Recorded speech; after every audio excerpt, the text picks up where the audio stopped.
Hello, listeners. It's Gunter here with some exciting news. We're on the lookout for sponsors to join us on our incredible journey with Inspired Change with Gunter. If your organisation cares deeply about meaningful conversations around masculinity, self development, and mental health, we'd love to partner with you. Our podcast has a wonderful, dedicated audience committed to personal growth and positive social change. By sponsoring Inspired Change with Gunter, your brand will connect with listeners who truly value thoughtful discussion and support initiatives that promote real transformation.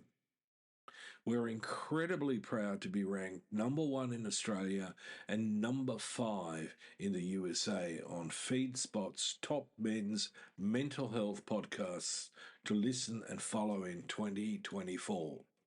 With an average of 50,000 downloads per episode each week from listeners all around the world, our reach is significant and growing. For more information on how to become a sponsor, please reach out to Miranda Spiegner Sapon, our showrunner and executive producer at Miranda at noirtainment.com. We'd love to explore how we can work together to inspire change. Now, thank you for your continued support, and let's keep inspiring change together. You're listening to Inspire Change, a broadcast that strives to educate, motivate, and empower men to challenge traditions of masculinity. To guide us through the intricacies and intersections of emotions, relationships, and male identity is renowned psychologist, author, and speaker Gunter Swoboda. This is Inspire Change. Before I begin the actual podcast, I would like to respectfully acknowledge the Gadigal people of the Eora Nation, who are the traditional custodians of the land on which I work. I would also like to pay my respects to their elders past and present. Welcome everybody to another episode of Inspired Change with Gunter. I'm your host, and I'm going to follow on with something that I hinted in the last podcast on transference and countertransference and how this can impact on our relationship in the workplace. But before I go into the depth of that, I want to actually look at what masculinity, traditional masculinity in the workplace tends to look like and how we can shift the dynamics in that. You know, as a psychologist and as a therapist, there isn't a week where I don't see at least 2 to 3 people, maybe 4, whose basic issue isn't that they've got some dispositional anxiety or depression, but rather that their mental distress originates from stuff that's going on in the workplace. And we can talk about occupational stress, right? But I don't want to really do that at this point. What I'd like us to do is understand the foundation of a lot of this, because as you've picked up from my previous podcasts, if you've been a regular listener, and for those of you who haven't, my argument is that patriarchal ideologies underlie most of our institutions, whether that's corporation, politics, government, local government, or anywhere where we fundamentally come together as a group of people. This socialization has been so infused into how we behave in groups as well as individually that it has a profound, and I will say profound, negative impact on not just our relationships, but also what we achieve, or more precisely, what we don't achieve. So let me talk about in this podcast an overview of an understanding of how masculinity plays out in the workplace.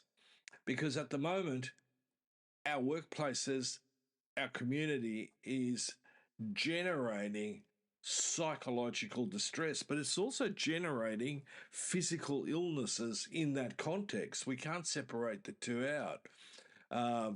In fact, if I look at people who are in healthy, intimate relationships, they are fundamentally healthier overall, um, including on basic measures like, cholesterol and so on.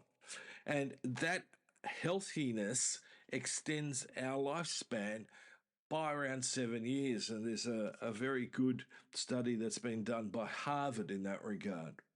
But let me not get sidetracked.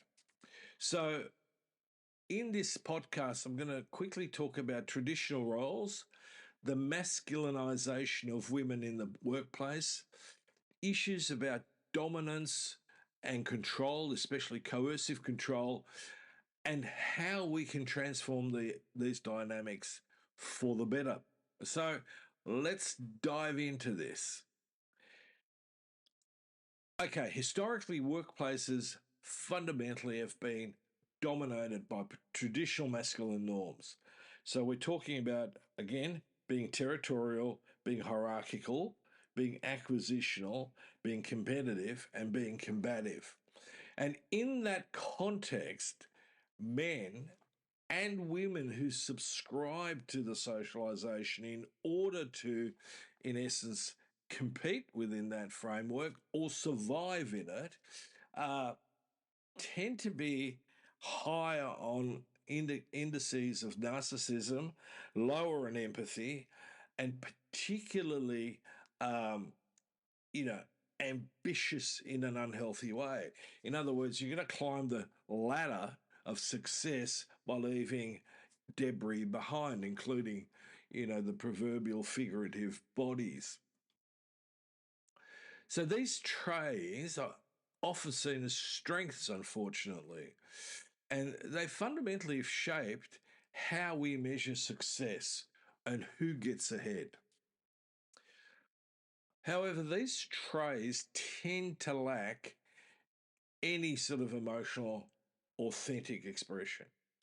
Uh, we also then see in that context a massive reduction in collaboration.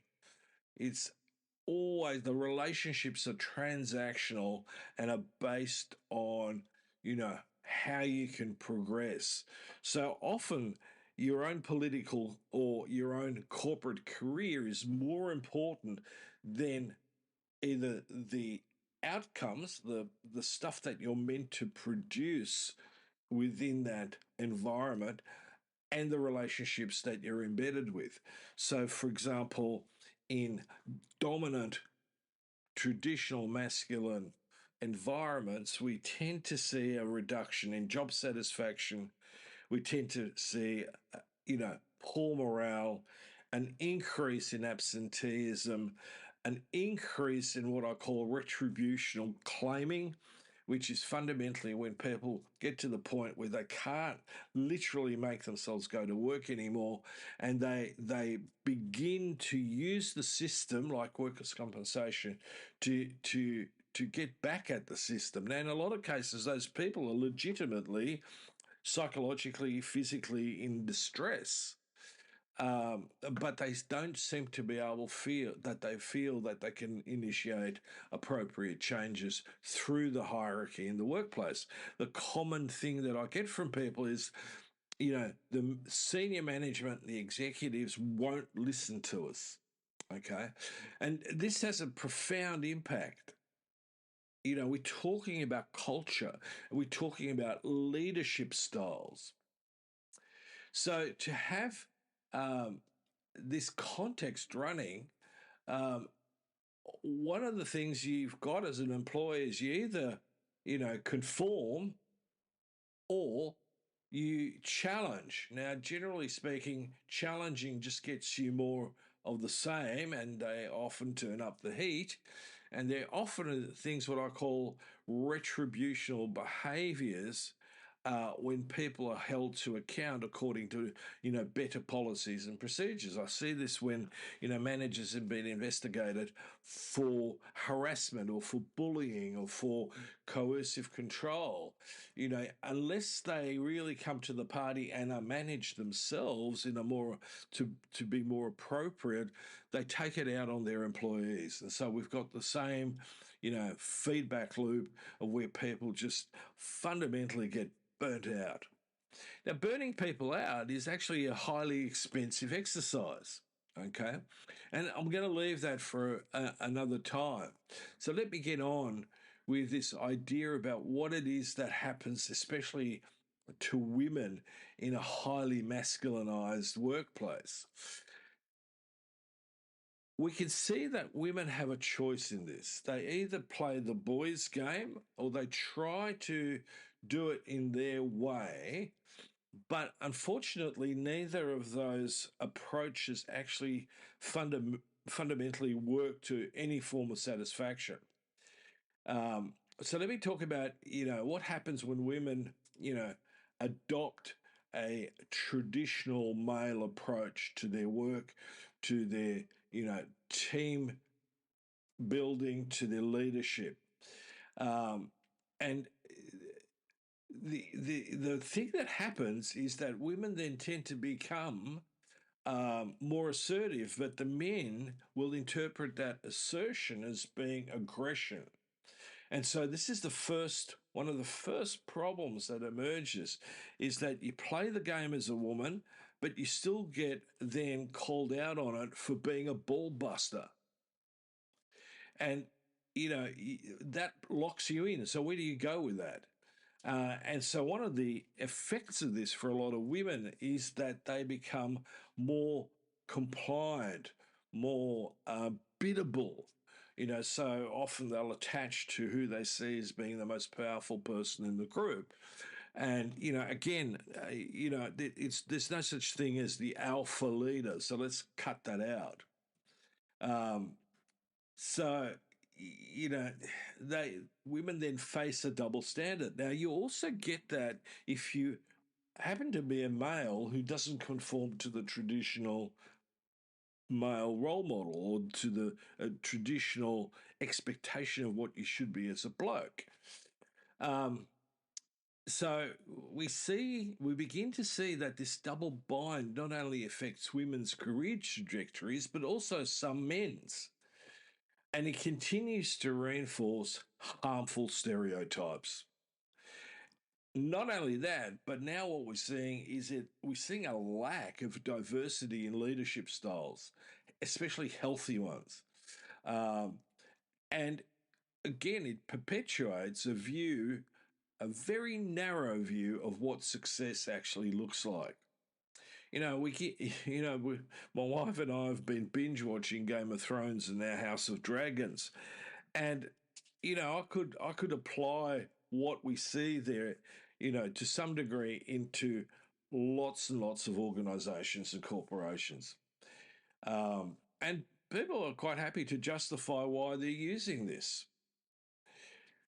So one of the key things in a hierarchical workplace structure that's particularly, patriarchal is we have issues of dominance and control.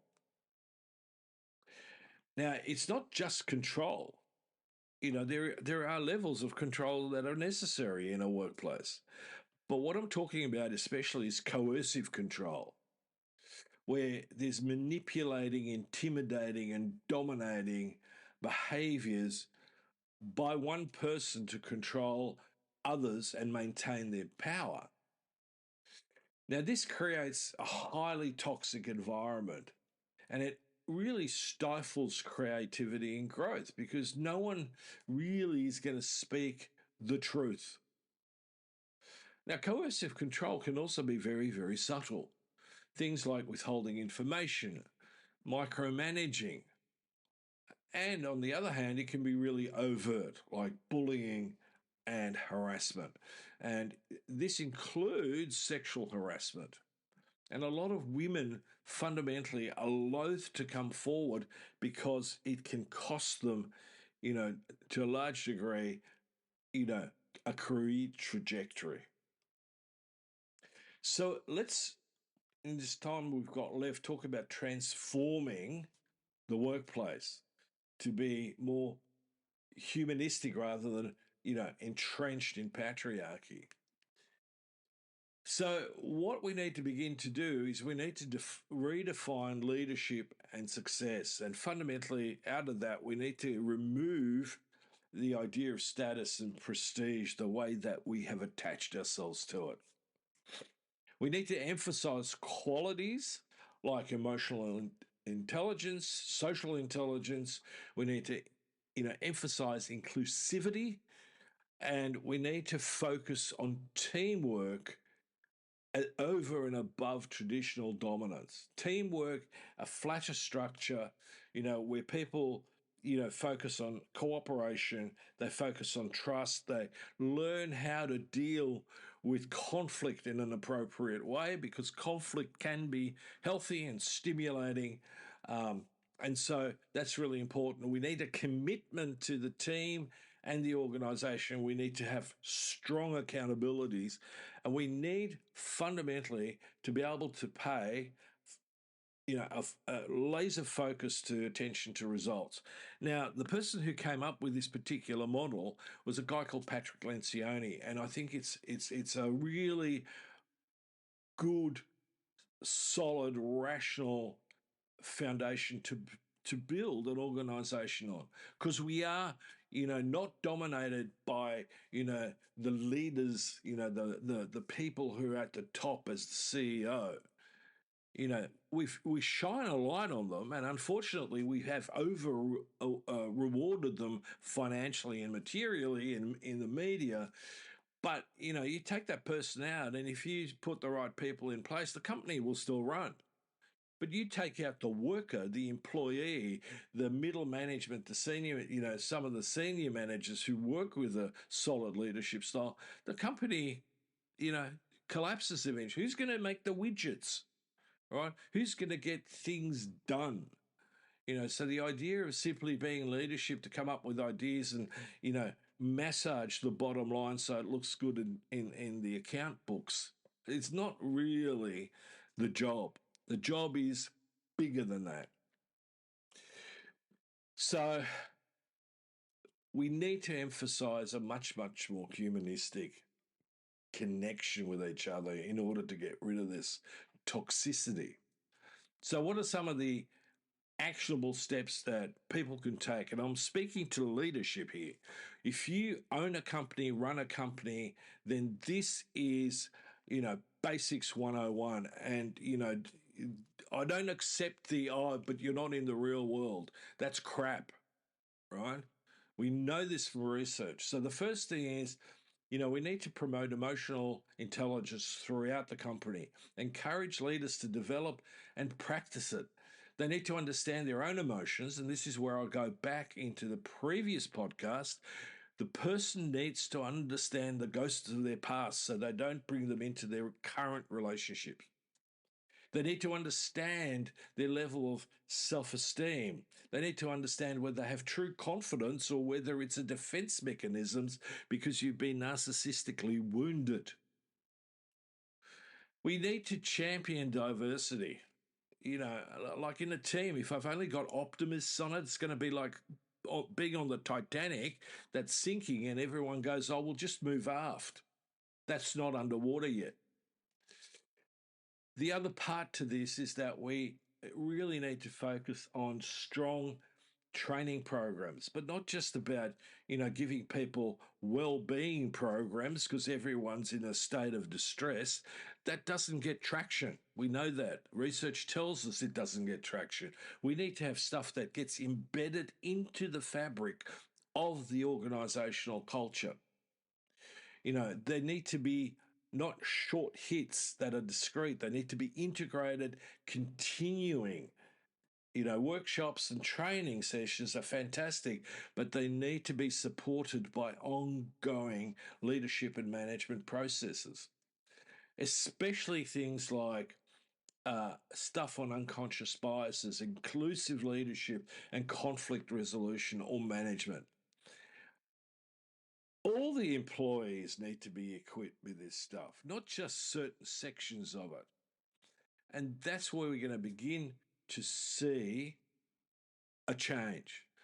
We also need to encourage open dialogue. And I get frustrated often when I see, organizations that emphasize, oh, yes, we consult. Okay. So when you consult, with the employees, do you actually process that stuff that you get from the employees and put it into an actionable context? And a lot of times, the thing that I get from people is that, oh yeah, we get an employee satisfaction survey, or we get this sort of, quality assurance thing, and the leadership comes in, they have a chat, they go away, and nothing ever happens. That is not going to help in creating and sustaining a healthy work culture. And I don't care whether you're in politics, whether you're in local council, whether you're in a political party, whether you are in fact in a corporation or an organisation or even at a university. This stuff is critical. We're seeing, a process that's almost like a backlash to these principles, these humanistic principles, where, even in general, we're seeing this shift towards a form of fascism. There's a really neat book that I've been reading, which is actually quite disturbing in many ways, called Techno-Feudalism. And, how the planet's been subjected to, in nothing other than what I can call a scam.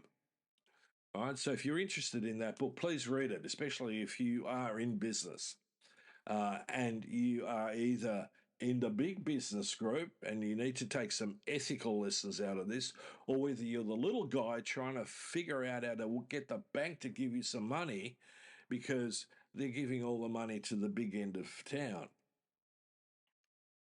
So the final thing in this is each and every one of us needs to model positive behavior. Leaders should model the behavior they want to see. So if you're, somewhat predatory, like there's been suggestions of Elon Musk, stop it. Get your hands off people. Be appropriate. Subtle things make a difference, it's exceptionally disrespectful to say to somebody, well, if you don't like the culture, leave. That is simply unacceptable. Now, fortunately, in many respects, we, especially in New South Wales, we have an organisation called Safe Work. They've instituted what's called psychosocial hazards. And in all honesty, if I would let inspectors whose focus is on that loose in many companies, those companies would be in deep, deep trouble. But that's going to take some time. So, yes, this is a serious calling people out, and it is a serious call to action. The Liberal Party in New South Wales again has come up in the last week with the fact that the current government, has bent over to their union bosses. We have unions because people get exploited when we don't. And we can't necessarily, as an individual, negotiate a fair deal with a company who has banks of lawyers. So we need, as employees, to strengthen ourselves. Now, part of being part of a union is not to abuse the system either. Unfortunately, what got a lot of unions a bad name was they were as bad as the other side of town and being corrupt and exploitive and completely unethical. So that needs to stop. If we're going to collectivise, we need to take a stronger moral position in this. And it's in that context where I go, if we do this, we're going to be more productive. We are going to be more profitable. Why? Because those areas of job satisfaction, morale, absenteeism, and retaliatory claims, those costs are going to reduce substantially. I've worked with C-suite executives who've been mercilessly bullied and harassed. Now, I'd estimate that to replace one of those would be in the vicinity of about $350,000 just to replace that person. Now, I don't care how big the business is. To me, and if it's not my money, I should be held accountable, because that sort of expense is unnecessary and it's a waste. It's a waste of the person that we're losing, and it's a waste of the money that it's going to cost us to replace them. So, let me wrap up today's episode. Yeah, you might say I've been on a bit of a rant, but sometimes we need to do it. Remember that transforming traditional masculine values and culture in the workplace is a journey that requires commitment from everyone. By challenging those traditional norms, we support a healthier existence, a healthier workplace. And in that, we're fostering a culture of empathy and respect, where we create workplaces where everyone has the opportunity to thrive. So, to wrap it, let me thank you for joining me on Inspire Change with Gunter. Let's continue to work together towards creating more inclusive, equitable, and dynamic professional environments. So until next time, stay inspired, stay committed, and it doesn't matter at which level of the organisation, buy into this, drive it, even when you think you don't have any influence. Make some noise, but stay inspired, stay committed, and keep striving for positive change in your environment, especially the workplace and beyond. This is me signing off. Love to hear from you. And if you're interested, please check out my work on www.gunterswoboda.com or www.goodmengreat.com. Thank you for listening to Inspire Change, a broadcast that strives to educate, motivate, and empower men to challenge traditions of masculinity. For more information on the Making Good Men Great movement, or for individual or group coaching sessions with Gunter, visit goodmengreat.com. For inquiries regarding broadcast topics or appearing on the show, email Miranda@noirtainment.com. That's Miranda at NOIRTAINMENT.com.